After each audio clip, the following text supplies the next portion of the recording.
Hey, it is Ginny. Learn with Ginny. And the name of this show is Let's Grow Together, where we'll dive deep into strategies, stories, and success tips for home business owners like you. My name is Ginny again, and we're going to explore actionable insights to help you grow, scale, and build your business. I did have ChatGPT help me write this intro. What do you think? I need to tweak it a little bit, hey? Anyway, so whether you're a seasoned pro or you're just starting out, this is your place to learn stuff with me. Learn with Ginny. And that's why I called it that, because I'm learning and you're learning and I'm helping you learn as I go. Because if I teach you, you can avoid some of the mistakes that I made along the way. So today, this episode, we're going to talk about content and whether it is good or not. Is all content good content? Not necessarily. So I'm going to go over 5 common tactics that might be hurting your and my reputation as we go along. Some of the things I have learned and still learning. Some of the things I learned, got over, and fixed, so you can fix it too. Okay, so number 1. Overpromising and under-delivering. So let's talk about overpromising. Overpromising is like me telling you that I am the expert in home business marketing. I'm not, by a long shot. There are lots of people that know a lot more than me. There are lots of people that know less than me. It doesn't matter. I'm not going to call myself an expert. I'm going to tell you that we're going to learn and grow together, right? But if I tell you that I'm the expert, you're going to be expecting something other than this home business mom who's just been working from her attic office over the past however many years, learning and growing. You're going to expect something way more professional and way even beyond your reach, right? So it's almost like sometimes the experts who claim to be experts who aren't really experts, if that makes any sense. Sometimes they are too aloof for us home business owners to be able to grasp what they're trying to teach. But I want to explain what I mean by overpromising and under-delivering. Let's just use an example. I've worked in the IT industry for a long time, and we're a service company. So when you call in, right away, right off the bat, our dispatch people will say, we get to your ticket within 2 business days. A lot of times we get to it sooner, but we're not going to say that because we set the expectation, unless you want to bump everybody off the list and off the schedule, which, how would you feel if you were that person, right? Oh, sorry, I got to take care of this other person whose emergency is more important or whatever. Anyway, that's beyond the point. So you set the expectation up front of what you will deliver, right? And then what you do is you over-deliver. Let's use that example again, except this time, let's say I'm ordering something for you that we quoted, and I say it'll take 3 to 5 business days. And it arrives in 1 business day or 2. You're pleasantly surprised and you get your product before you expected it. That is over delivery. This is just a simple example. Here's another example. I buy a lot of stuff from gurus who, teach marketing because I like to learn all of the tactics out there, or I try to. I can't learn them all. I'm just Ginny after all. But I'm always learning new things. I'm always buying courses and attending events and stuff like that, right? So when I buy stuff, a lot of times what they do is they not only provide the course, but then they provide all this bonus material, which is like whipped cream on top of the pie. I mean, it's like the cherry on top of the ice cream. It's the extra love that went into the pie that I made, right? It makes it extra good. So it's over delivering. Don't underdeliver. So it's damaging because people lose trust in you and your brand. Overpromising might get them in the door very quickly, but it won't lead to long-time loyalty. And I don't know if you've ever heard the term of the lifetime value of a customer. But I'll tell you what, my favorite teachers and gurus, I guarantee if they look at their list, I'm probably at the top because I buy everything, right? So they have earned my loyalty and trust. That's all there is to it. I'm a repeat buyer. I will constantly buy. I will always buy from them. It's like your favorite corner grocery. You go there because you know the people. They're friendly. Or your favorite auto repair shop. I don't know. The guys that I go to, they know me by my first name. I know them by their first name. I call them and I say, hey, what's up? I've got this going on. When can you get me in? I'm like very loyal to these people that I trust. So, and it's not because they have overpromised and underdelivered, because I was never disappointed in their service. So that is the point. Always overdeliver. If you're an ice cream shop, I heard the story of this ice cream shop. It's like another ice cream shop. How is that going to take off? But oh my gosh, when they do a double scoop, it's like this big. And it's like they way overdeliver. They don't underdeliver. I'm sorry, but underdelivery just is not going to get business, repeat business. People lose trust in you if you underdeliver. I think I got my point across, right? I gave you lots of examples. So number 2 is being too sales heavy. So it's constantly pushing for sales in every piece of content. It's damaging because people come to your content for value, not to be sold all the time.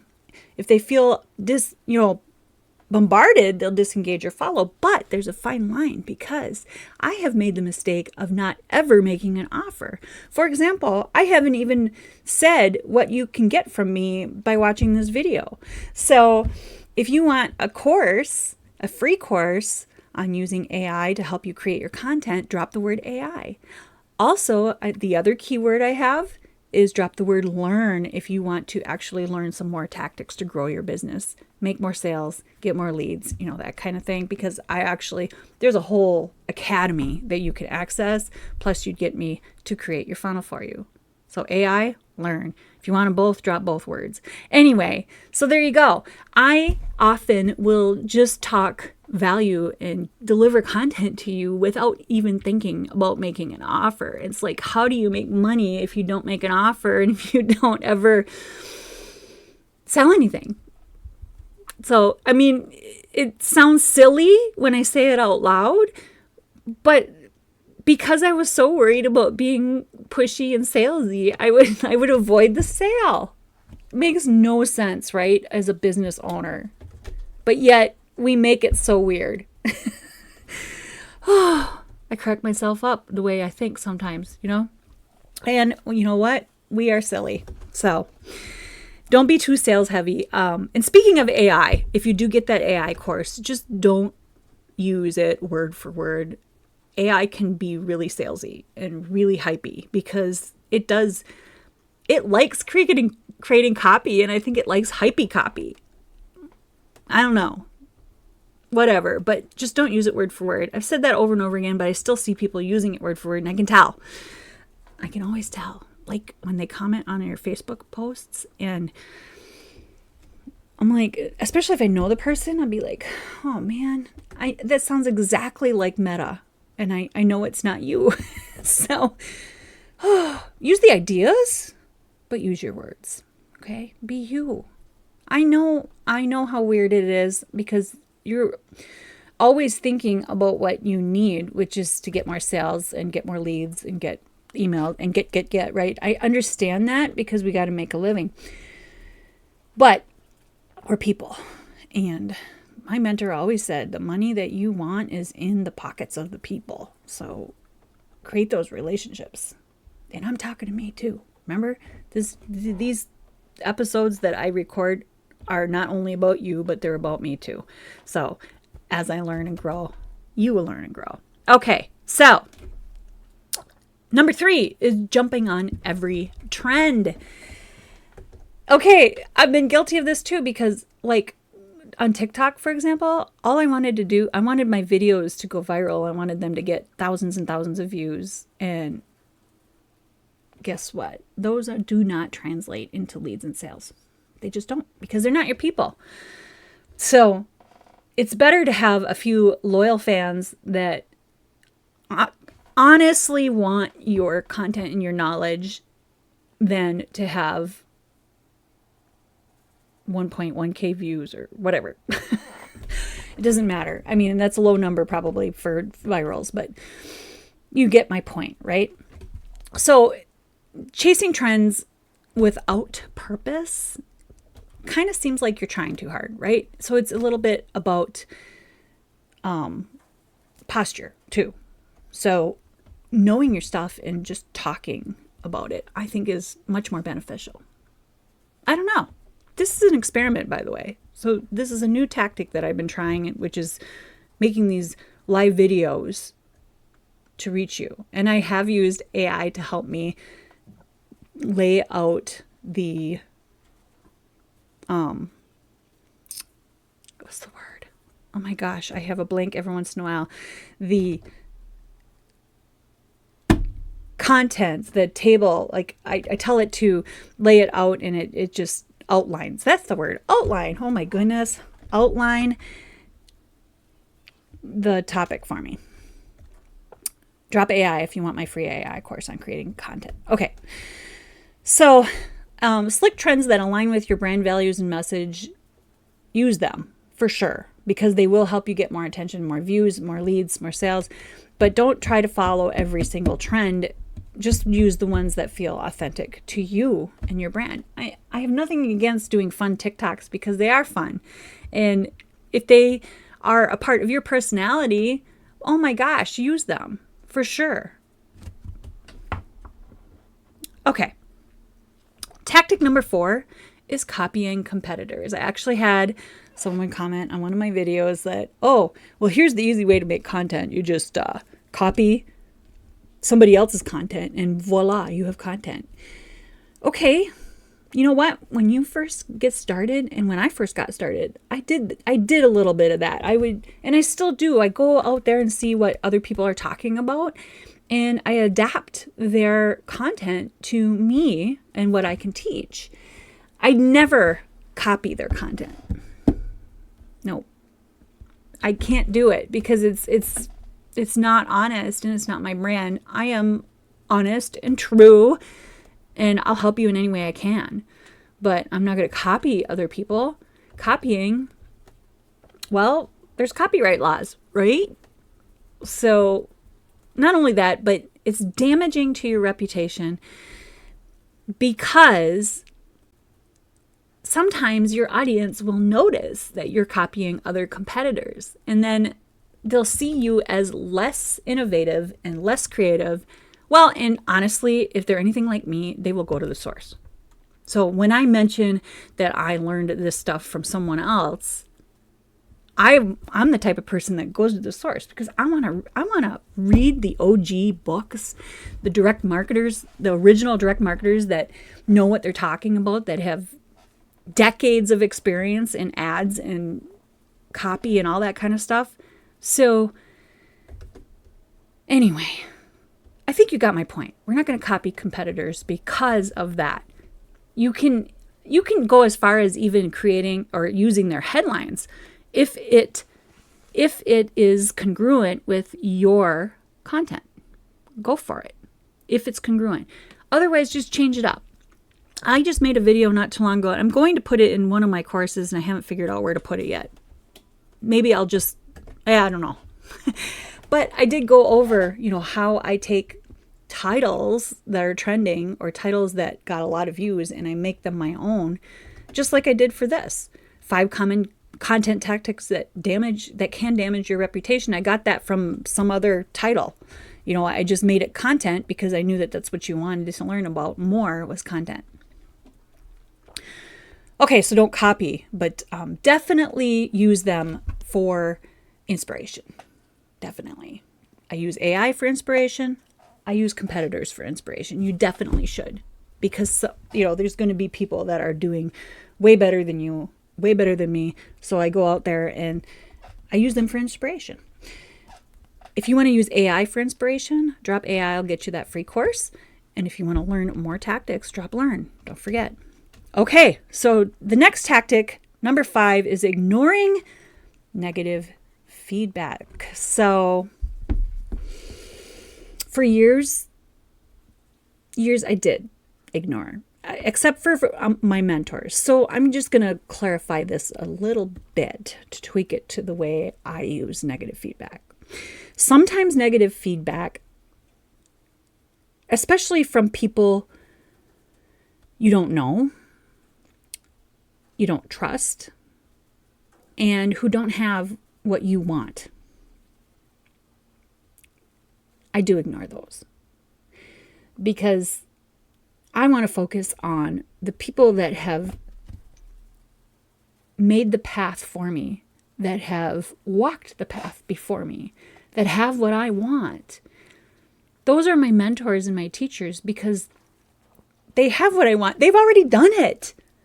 So when they give me negative feedback and when they give me criticism, I'm like, oh, I'm going to pay attention to that, because they've been here before. They know the mistakes that I'm making, and they can help me correct them. So address, and then there's this fine line, because you have to check in with yourself too about how much negative feedback you can take, because some of it's toxic, and some of it, if it brings you down, then delete the comments and move on, or block them if you have to, whatever it is.